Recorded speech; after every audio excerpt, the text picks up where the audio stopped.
What happened to the 10 lost tribes of Israel? In 722 BCE, one of history's greatest mysteries began. 10 tribes of Israel, representing millions of people, vanished from the pages of history after the Assyrian conquest. For nearly 3,000 years, scholars, explorers, and entire communities have searched for answers. Some claim they found Jewish kingdoms in Africa. Others insist they discovered Israelite descendants in Afghanistan, India, even Japan. Modern DNA testing has reignited this ancient puzzle with stunning revelations. Today we investigate one of archaeology's most enduring enigmas. What really happened to the 10 lost tribes of Israel? To understand how 10 tribes disappeared, we must first understand how they became separated. After King Solomon's death around 930 BCE, the United Kingdom of Israel split into two rival nations. The Northern Kingdom kept the name Israel and controlled 10 of the 12 tribes: Reuben, Simeon, Dan, Naphtali, Gasher, Issachar, Zebulun, Ephraim, and Manasseh. The Southern Kingdom, Judah, retained only the tribes of Judah and Benjamin, along with most of the Levites. The Northern Kingdom was larger, wealthier, and more powerful. It controlled vital trade routes and fertile agricultural land. But it also faced greater threats from the expanding Assyrian Empire. For 2 centuries, the Northern Kingdom thrived despite constant warfare with its neighbors. Then came the catastrophe that would erase these tribes from history. The Assyrian Conquest. In 722 BCE, the Assyrian king Shalmaneser V laid siege to Samaria, the capital of the Northern Kingdom. His successor, Sargon II, completed the conquest. What happened next was standard Assyrian imperial policy, but devastating for the Israelites. The Assyrians practiced mass deportation as a tool of control. They didn't simply conquer, they uprooted entire populations. Assyrian records claim Sargon II deported 27,290 Israelites, but this number likely represents only the elite, nobles, craftsmen, priests, and soldiers. The actual number of deportees may have been far higher. Archaeological evidence from Assyrian cities shows settlements of displaced peoples from across the empire. The Israelites were scattered throughout Mesopotamia, settled in cities like Hala, Habor, and Gozan. Others were sent to Media in modern-day Iran. But deportation wasn't the only fate that befell the northern tribes. The Assyrians also imported foreign peoples into the land of Israel, creating a mixed population. These new inhabitants would eventually become known as the Samaritans, maintaining some Israelite religious practices while adopting foreign elements. This policy of population replacement made the question of the lost tribes even more complex. The biblical account in 2 Kings describes the deportation matter-of-factly. It states that the king of Assyria brought people from Babylon, Cutha, Ava, Hamath, and Sepharvaim to settle in the cities of Samaria. These newcomers feared the God of Israel after being attacked by lions, so they learned Israelite religious practices. But they also continued worshiping their own gods. The prophet Ezekiel, writing from Babylonian exile decades later, speaks of the scattered house of Israel. He prophesies their eventual regathering. This suggests that in the 6th century BCE at least, people remembered where some of the tribes had gone. The apocryphal book of 2nd Esdras, written much later, claims the tribes journeyed to a distant land called Arzareth, a year-and-a-half's journey away. This mysterious reference has fueled speculation for centuries. Jewish tradition preserved various theories about the tribes' location. Some rabbinical sources place them beyond the legendary river Sambatyon, which supposedly flowed with stones and sand 6 days a week but rested on the Sabbath. Others suggested they lived in remote mountains or hidden valleys, maintaining their identity in secret. The search for the lost tribes began almost immediately after the conquest. During the Second Temple period, Jewish writers like Josephus mentioned the tribes living beyond the Euphrates in countless numbers. He claimed they were so numerous that their population couldn't be accurately counted. This suggests significant communities of Israelite descendants existed in Mesopotamia and Persia well into the 1st century CE. Medieval Jewish travelers reported finding Jewish communities throughout Asia and Africa. Benjamin of Tudela who journeyed through the Middle East in the 12th century, documented Jewish populations in Persia, Arabia, and beyond. He claimed to have found communities descended from the tribes of Dan, Zebulun, Asher, and Naphtali, living in the mountains of Persia and Kurdistan. Eldad Haddani, a mysterious traveler from the 9th century, claimed to be from the tribe of Dan. He told elaborate stories of independent Jewish kingdoms in Africa, complete with armies and fortifications. While scholars debate the authenticity of his accounts, they influenced Jewish thought about the lost tribes for centuries. The Age of Exploration and Wild Theories. The European Age of Exploration ignited a frenzy of speculation about the lost tribes. When Spanish conquistadors encountered advanced civilizations in the Americas, some immediately proposed these were Israelite descendants. The most influential proponent was Manasseh ben Israel, who argued that indigenous Americans were descended from the 10 tribes. These theories gained surprising traction. The idea that Native Americans were Hebrew in origin persisted for centuries. Supporters pointed to supposed linguistic similarities, certain customs they interpreted as Jewish, and biblical prophecies about Israel being scattered to the ends of the earth. Of course, we now know through archaeology, linguistics, and DNA evidence that Native Americans descended from Asian populations who crossed the Bering Land Bridge thousands of years before the Assyrian conquest. But the Americas weren't the only target of speculation. In the 19th century, British Israelism proposed that Anglo-Saxons were descendants of the lost tribes, particularly Ephraim and Manasseh. This theory suggested the British royal family descended from King David's line. Despite having no archaeological or genetic support, variations of this theory persist in some religious movements today. Japan, Afghanistan, Kashmir, Ethiopia, nearly every corner of the globe has been proposed as a destination for the lost tribes. Each theory typically combines selective historical interpretation, linguistic coincidences, and cultural practices that superficially resemble Israelite customs. Communities that claim Israelite descent. Several modern communities genuinely claim descent from the lost tribes, and some have compelling historical arguments. The Beta Israel of Ethiopia practiced a form of Judaism for centuries before being recognized and largely emigrated to Israel in the late 20th century. While most scholars believe they adopted Judaism through contact rather than direct descent from ancient Israel, the community's history remains fascinating. The Pashtun peoples of Afghanistan and Pakistan have traditions claiming descent from the tribe of Ephraim. They use tribal names similar to Israelite tribes and practice customs some interpret as having Jewish origins. However, linguistic and genetic evidence suggests their origins lie elsewhere in Central Asian populations. The Bnei Menashe of northeast India claim descent from Manasseh. Their oral traditions describe a journey from the west and practices they believe connect them to ancient Israel. In recent decades, some members have converted to Judaism and emigrated to Israel. Their case demonstrates how oral traditions can preserve cultural memories across millennia, even if the historical details remain uncertain. The Bene Ephraim of southern India similarly claim Israelite ancestry, specifically from Ephraim. They point to customs and traditions they believe originated in ancient Israel. The Igbo Jews of Nigeria maintain strong traditions of Israelite origin, practicing customs they claim descend from ancient Jewish practice.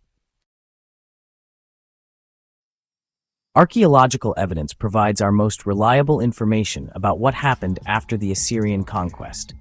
Excavations in Assyria have uncovered texts documenting the settlement of Israelite deportees. The Nimrud Prism, created by Sargon II, specifically mentions the conquest of Samaria and deportation of Israelites. Evidence from the Neo-Assyrian period shows Israelite names appearing in cuneiform texts from Mesopotamia. These documents record Israelites serving in various capacities throughout the empire, as soldiers, craftsmen, and administrators.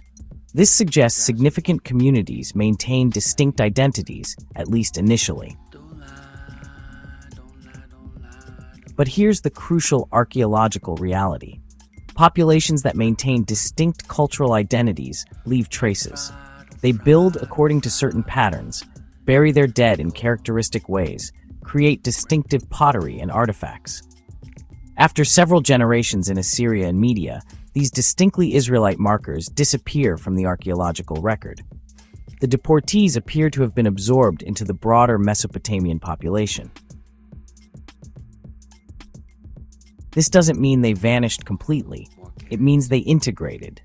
When the Babylonians later conquered Judah and deported its population, these Judean exiles maintained much stronger cultural cohesion. They preserved their texts, practiced circumcision, observed the Sabbath, and eventually returned to rebuild Jerusalem. The northern tribes, scattered earlier and more widely, lacked this cohesion. The Samaritan Connection. One population almost certainly preserves some genetic and cultural heritage from the northern tribes, the Samaritans. This small community, numbering only around 800 today, maintains ancient religious practices closely related to Judaism but distinct from it. They claim descent from the tribes of Ephraim and Manasseh, who remained in the land after the Assyrian conquest. The Samaritan claim is partially supported by historical and genetic evidence. Not all members of the northern tribes were deported. Some remained, mixing with imported populations. The Samaritans preserved an ancient version of the Torah, practiced distinctive religious customs, and maintained a priesthood claiming descent from Aaron. Relations between Jews and Samaritans were notoriously hostile in antiquity. The New Testament reflects this tension. But from an historical perspective, the Samaritans represent a population that bridges the gap between ancient Israel and the modern world. They preserve traditions, texts, and possibly genetic heritage from those northern tribes that supposedly vanished. The revolution in genetic testing has brought new tools to this ancient mystery. DNA studies can now trace population movements, identify genetic markers from specific regions, and determine ancestral connections. What does the genetic evidence tell us about the lost tribes? The answer is complex. Jewish populations worldwide show genetic signatures indicating Middle Eastern ancestry. This includes Ashkenazi, Sephardic, and Mizrahi Jewish communities, confirming they descend from populations originating in the Levant. But these populations primarily descend from the Kingdom of Judah, not the northern tribes. Studies of communities claiming descent from the lost tribes have produced mixed results. Some show genetic markers consistent with Middle Eastern ancestry, suggesting ancient connections. Others show primarily local genetic origins, indicating conversion or adoption of identity rather than direct descent. The Bene Israel of India show some genetic markers consistent with Middle Eastern ancestry, supporting the possibility of ancient migration. The Beta Israel of Ethiopia show primarily East African genetics, but with some indicators of ancient Middle Eastern admixture. The Bnei Menashe show primarily East Asian ancestry, making ancient Israelite descent unlikely from a genetic perspective. One surprising finding involves the Lemba people of South Africa. DNA studies revealed a significant proportion carry the Cohen modal haplotype, a genetic marker found in Jewish priestly families descending from Aaron. This suggests some Lemba ancestors did come from the Middle East, possibly from Jewish communities, though the exact timing and nature of this migration remains debated. Here's what archaeological and historical evidence most strongly supports. The majority of deported Israelites gradually assimilated into the populations of Assyria, Media, and surrounding regions. This wasn't a single event, but a process lasting generations. Initially, the Deportees likely maintained distinct communities. They remembered their origins, practiced their customs, and preserved their identity. But without a central temple, a political structure, or the geographic coherence that later helped Judean exiles maintain identity, this distinctiveness faded over time. Some Israelites probably joined Jewish communities when Judean exiles arrived in Babylon a century and a half later. The Jewish community that eventually developed in Mesopotamia may have included descendants of both northern and southern kingdoms. When some Jews returned to Judea under Persian rule, these populations mingled further. Other Israelites scattered throughout the ancient world. Some likely became part of Jewish diaspora communities in Egypt, Asia Minor, and beyond. Still others assimilated completely into non-Jewish populations, their Israelite heritage gradually forgotten over generations of intermarriage and cultural adaptation. The legend of the lost tribes has profoundly influenced history. It fueled medieval travelers' journeys, shaped colonial interpretations of indigenous peoples, and continues to affect modern politics and religion. The idea that these tribes await rediscovery has inspired religious movements, justified territorial claims, and given hope to communities seeking connection to biblical history. This legend also reflects something fundamental about human identity and memory. Communities preserve origin stories across centuries, maintaining traditions that connect them to ancient pasts. Whether these stories accurately reflect historical events matters less to the communities themselves than the meaning and identity these stories provide. In Israel today, the status of communities claiming tribal descent remains controversial. Some groups have been recognized as Jewish and granted immigration rights. Others remain unrecognized. The question of who qualifies as a lost tribe descendant involves not just history and genetics, but also politics, religion, and identity. So what really happened? Based on available evidence, here's the most likely scenario. The Assyrians deported large numbers of Israelites from the Northern Kingdom in 722 BCE and subsequent years. These deportees were settled throughout the Assyrian Empire. Some maintained distinct identities for several generations. Others assimilated more quickly. A significant population remained in the land, mixing with imported peoples to eventually form the Samaritans. This group genuinely preserves some heritage from the northern tribes. Other Israelites scattered throughout the ancient world, some joining Jewish communities, others assimilating into various populations. Over centuries, the distinct identity of these northern tribes faded. By the time of Jesus, Israel had become primarily identified with Judah and Benjamin, the southern kingdom's descendants. The northern tribes hadn't vanished in some mysterious migration to a hidden land. They had done what conquered populations throughout history have done, survived by adapting. Recent genetic studies continue to reveal surprises. Research has shown that Jewish populations worldwide share genetic markers, confirming ancient Middle Eastern origins. But these studies have also revealed unexpected connections. Some populations in the Caucasus, Central Asia, and elsewhere show genetic signatures consistent with ancient Israelite admixture, suggesting historical connections that traditional histories don't record. Perhaps most intriguing, studies of Ashkenazi Jewish populations have revealed they're more closely related to each other than to any other population, despite living separated across Europe for centuries. This suggests extremely strong cultural practices maintain genetic cohesion. It's precisely this kind of cohesion the northern tribes lacked after deportation. The emerging picture from genetics suggests ancient Israelite DNA is scattered throughout populations across the Middle East, Mediterranean, and beyond. It didn't vanish, it dispersed and mixed.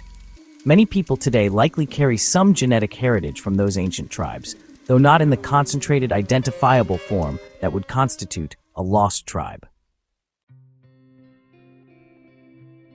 For many believers, the question of the lost tribes isn't merely historical, it's theological. Biblical prophecies speak of Israel's regathering.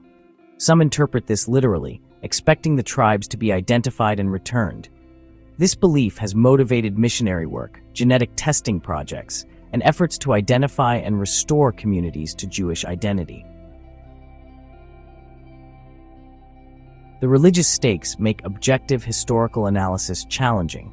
Communities claiming tribal descent often do so from sincere religious conviction. questioning these claims can feel like attacking people's identity and faith. Yet historical accuracy requires examining evidence objectively, even when conclusions challenge cherished beliefs. This tension between faith and scholarship isn't unique to this topic. It appears whenever religious tradition intersects with archaeological and historical research. The most productive approach acknowledges both perspectives while maintaining intellectual honesty about what evidence does and doesn't support. The centuries-long search for the lost tribes teaches us much about how humans create and maintain identity. It shows how oral traditions can preserve memories across millennia, even when historical details become distorted. It demonstrates how communities use origin stories to understand themselves and their place in the world. It also reveals the danger of confirmation bias. When we want to believe something, we find evidence supporting it while dismissing contradictory data. The numerous discoveries of lost tribes throughout history almost always reflected the discoverer's preconceptions more than actual historical reality. Modern science provides tools our ancestors lacked: DNA analysis, archaeological dating techniques, linguistic studies. These methods can test claims that previous generations could only speculate about. But they also reveal how complex human history really is. Populations don't move in straight lines. They mix, migrate, adapt, and transform. The clear categories we prefer, this tribe here, that tribe there, rarely match historical reality. Whether or not we can identify distinct lost tribes today, their legacy remains. The Northern Kingdom of Israel contributed to the religious and cultural traditions that became Judaism. Their prophets, including Hosea and Amos, left texts that influenced Jewish and Christian thought. Their story became a cautionary tale about faithfulness and the consequences of divided loyalties. The search for these tribes has connected diverse communities, sparked scholarship, and kept ancient history alive in modern imagination. Communities claiming tribal descent, whether or not those claims withstand historical scrutiny, preserve traditions and maintain identities that matter to them. Their stories contribute to the rich tapestry of human cultural diversity. So what happened to the 10 lost tribes of Israel? The archaeological and historical evidence suggests no single answer, but rather multiple fates. Some assimilated into Mesopotamian populations, others maintained distinct identities for generations before gradually blending into surrounding cultures. Some probably joined Judean exile communities, others scattered throughout the ancient world, leaving genetic traces but losing distinct tribal identity. The Samaritans preserve the most direct connection to the northern tribes, a living link to those ancient peoples. Other communities maintain traditions they believe connect them to Israelite ancestors, traditions that deserve respect even when historical evidence proves ambiguous. And throughout populations across the Middle East and beyond, genetic markers suggest ancient Israelite heritage, dispersed and diluted, but not entirely lost. The mystery of the lost tribes ultimately teaches us that human history is messier than we'd like. Populations don't simply disappear, they transform. Identity isn't fixed, it evolves. And the past, while we can know much about it through careful study, always retains some secrets, some mysteries that time has obscured beyond recovery. The 10 tribes of ancient Israel are lost, not because they vanished into some hidden land awaiting rediscovery. They're lost because they did what conquered peoples throughout history have done. They survived by adapting, mixing, and eventually transforming into something new. Their descendants are all around us, in ways we can partially trace, but never fully map. That's not the dramatic answer legend prefers, but it's the answer history provides. Hey, thanks for watching this deep dive into the lost tribes of ancient Israel. If you enjoyed this video, please hit that like button. Subscribe to Should I Go for more adventures in archaeology, travel, history, and mysteries. Until the next video, take care, and thanks again for being a part of our journey.